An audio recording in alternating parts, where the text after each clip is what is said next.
Buenos días.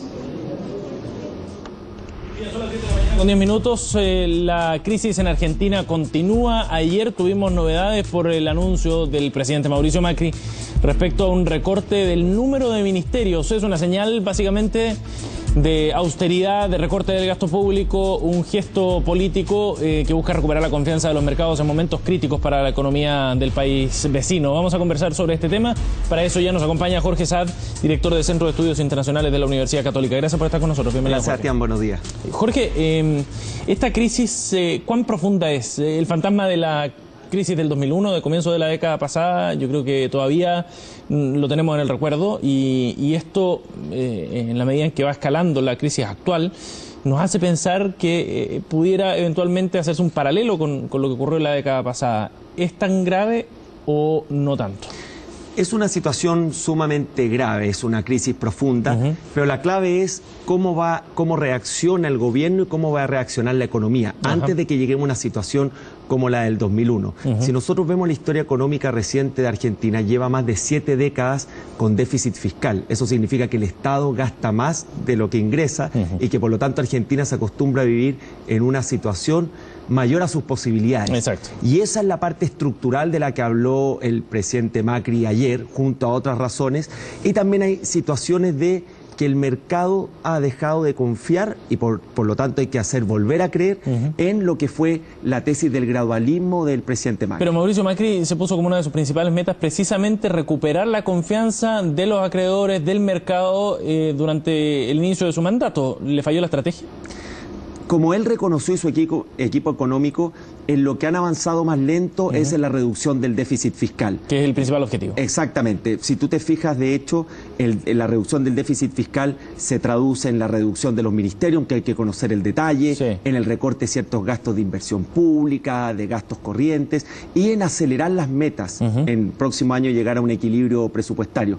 Pero hay un reconocimiento de que este gradualismo finalmente se comenzó a transformar en una cierta inacción y que los inversionistas comenzaron a perder la credibilidad en el avance de las reformas. Dicho sea de paso, con un contexto político donde también es muy difícil avanzar en ciertas reformas. Pero en algún momento parecía que estaba avanzando en el camino correcto Mauricio Macri. De hecho, cuando logra que el FMI le preste plata, en el fondo se entendía como una señal de que había más confianza, al menos, respecto a lo que estaba haciendo Macri. Y de hecho ha ido avanzando en la línea correcta, pero los cambios han tomado más tiempo de lo que el mercado, las expectativas de los inversionistas esperaban.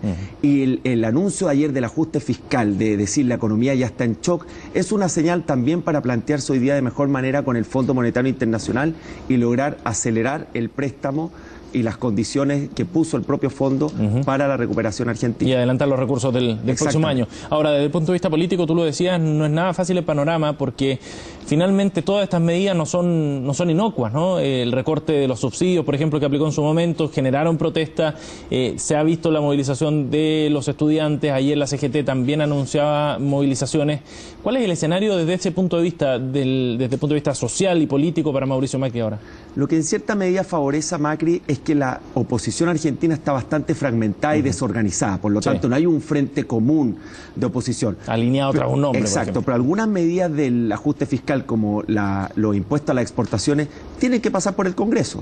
Por lo tanto vamos a ver cuál es la factibilidad de llevar a cabo, implementar ese plan, y estos 2 años han demostrado que para el presidente ha sido un desafío permanente construir apoyos políticos para llevar adelante sus cambios. Pero no solo en el frente, no solo en el Congreso, digamos, va a tener un frente que va a tener que abordar, sino también en la calle, me imagino. Sí, ahí están, sabemos, los grupos organizados que son muy movilizados, muy visibles en Argentina, pero también se confía de que la ciudadanía entienda que la economía argentina está en crisis y que por lo tanto hay que tomar medidas de shock, que es lo que ayer se pretendió anunciar. Pero eso es complicado cuando hay cierta cultura, digamos, desde la ciudadanía respecto a una cierta manera de hacer las cosas, acostumbrado, por ejemplo, a estos subsidios, quitárselos de la manera en la que lo hizo el gobierno de Mauricio Macri, con justa razón probablemente, pero quitárselos de un día para otro fue un shock, y desde ese punto de vista la situación en Argentina no está nada fácil en la calle. Me llamó la atención, por ejemplo, que hace un rato, cerca de una hora, la BBC Mundo publicaba una nota con el siguiente título: ¿por qué hay hambre en Argentina, dice, si se produce comida para 440 millones de personas. Y es reflejo también del cómo está llegando a la calle, digamos, esta crisis. Es reflejo de eso, es reflejo de un aumento en la pobreza. 1/3 de la población argentina está en la tasa de pobreza. Para tener un orden de magnitud, en Chile es menos del 10% la población en pobreza, sobre todo en las zonas más periféricas, en estados del norte.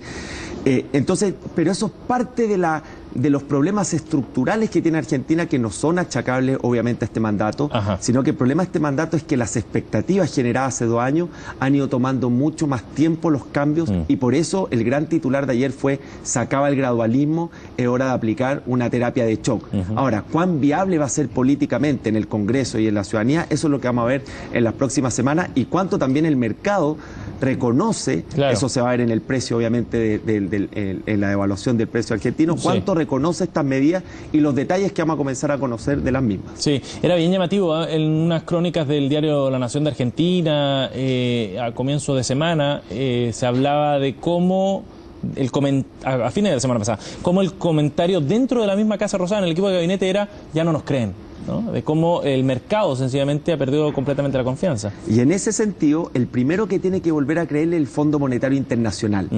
Y yo diría que la oportunidad y el tono del discurso ayer también tiene un objetivo a corto plazo, que es cómo se plantea Argentina hoy día con el Fondo Monetario Internacional y el anticipo de los pagos del préstamo que ya se acordó. Entonces no hay que dejar de lado eso, y solo, Sebastián, para señalarte, porque finalmente el Fondo Monetario Internacional, las condiciones van a ir fijando la política económica interna que va a llevar adelante Argentina. Ahora, Jorge, en el escenario político actual, tú decías, la oposición está fragmentada, pero ¿hay una oportunidad aquí o una ventana para el kirchnerismo, por ejemplo? Se ve difícil. A ver, las elecciones presidenciales de Argentina son a fines del próximo año, del 2019. Pero acá hay un elemento adicional, que es la corrupción y todo lo que se ha revelado con los famosos cuadernos de coimas, con el posible ya procesamiento de la expresidenta. Yo no veo, aun cuando el kirchnerismo sigue vigente, yo no veo que esto sea necesariamente una oportunidad para el kirchnerismo. De hecho, por ese flanco judicial. Claro, por ese flanco judicial y porque todavía no sabemos cuál va a ser el alcance final de todos estos actos de corrupción, pero sí para que emerjan nuevos candidatos o figuras que se han ido dando a aparecer en el Congreso, o bien para otros líderes de este movimiento Cambiemos, en el evento que el presidente Macri no sea una cara atractiva, un candidato lo suficientemente competitivo a fines del próximo año. Hay mucho paño por cortar hasta ese momento. Falta mucho, pero ese era uno de los objetivos precisamente de Cambiemos, darle continuidad con un segundo mandato a toda esta reforma, y por eso se apostó por el gradualismo en su momento. Claro, y vamos a ver qué es lo que pasa con la alcaldesa de Buenos Aires y otras figuras también que pueden ir emergiendo, pero 1 año y medio en política es una eternidad. Es una eternidad, sobre todo en una situación como la que está viviendo tan Argentina. Volátil, exactamente. Jorge, una última reflexión para lo que significa para Chile toda la crisis en Argentina. Hasta el momento para Chile ha tenido efectos más bien monetarios y financieros. Vimos que las empresas que tienen exposición argentina han bajado sus precios, aunque son fluctuaciones de corto plazo, y la devaluación de nuestra moneda, que no solamente por la situación de Argentina, sino también por la crisis comercial. Ahora, para llevar al sector real, yo creo que tendríamos que ver qué es lo que va a pasar con las cifras económicas de Argentina en el mediano plazo, una posible recesión, porque Argentina es nuestro segundo socio comercial en la región, y una desaceleración podría significar eventualmente una menor demanda de nuestros bienes, de nuestros servicios. De todas maneras. Pero eso sería en el mediano plazo, pero hoy día el sector real no hay efectos por el momento. Bien, pues Jorge, gracias por haber venido esta mañana. Muchas gracias, Sebastián. Bien, estamos con Eduardo Castillo cuando son las 10:19, porque vamos a revisar, me imagino por la hora, las portadas regionales, las informaciones.